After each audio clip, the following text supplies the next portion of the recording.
குதிகால் வலி medical term is planter ஃபேஷைட்டிஸ்னு சொல்லுவோம். ஸோ யூஸ்வலாக அந்த பிளான்டர் ஃபேஷியாங்கிற ஒரு ஜவ்வு இங்கேருந்து ஆரம்பிக்குது. அதாவது இந்த குதிகாலிருந்து ஆரம்பிச்சு அப்படியே இந்த 5 டோவும் போய் சப்ளை பண்ணுது. அதில் ஏதாவது டைட்னஸ் இருந்துச்சுன்னா அந்த பிளான்டர் ஃபேஷியா ஆரம்பிக்கிற இடத்துல உங்களுக்கு வலி வரும். நான் சொன்ன மாதிரி காலையில் அதிகமாக இருக்கும், இல்லை ஏதாவது ஒரு பீரியட் ஆஃப் ரெஸ்ட் ரொம்ப நேரம் உட்காந்துட்டு எழுந்திரிச்சு நடக்கும்போதும் வலி இருக்கும். சம் சிம்பிள் எக்ஸசைசஸ் நீங்கள் வீட்டில் எப்படி பண்ணுறங்கிறத we will show you.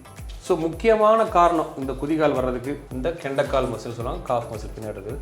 அது ரொம்ப டைட்டாக இருந்துச்சுன்னா இந்த பிளான்டர் ஃபேஷியாவை லோட் பண்ணி உங்களுக்கு பெயின் கொடுக்கும். ஃபஸ்ட்டு காலை வைக்கிறதுக்கு முன்னாடி கீழே தரையிலேருந்து பெட்லேருந்து எந்திரிச்சு கீழே வைக்கிறதுக்கு முன்னாடி இந்த மாதிரி ஒரு பெல்ட்டோ நான் சொன்ன மாதிரி ஒரு போர்வையோ எதோ எடுத்துகிட்டு இதை பிடிச்சிக்கோங்க. இந்த விரல் கீழே அந்த பெல்ட்டை போட்டுட்டு அப்படியே பின்னாடி இழுங்க நல்லா. அப்போது உங்களுக்கு இந்த காஃபில் நல்லா ஸ்ட்ரெச் தெரியும். அகெயின் 30 செகண்ட் இதை ஹோல்ட் பண்ணிக்கோங்க. இது மாதிரி 4 ஸ்ட்ரெச் பண்ணுங்கள். யூஸ்வலாக எல்லாருக்குமே ஒரு பாதத்தில் தான் வலிக்கும், சில பேருக்கு ரெண்டு குதிகாலுமே வலிக்கலாம். அப்படின்னா 2 கால்லையுமே இந்த ஸ்ட்ரெச் பண்ணுங்கள்.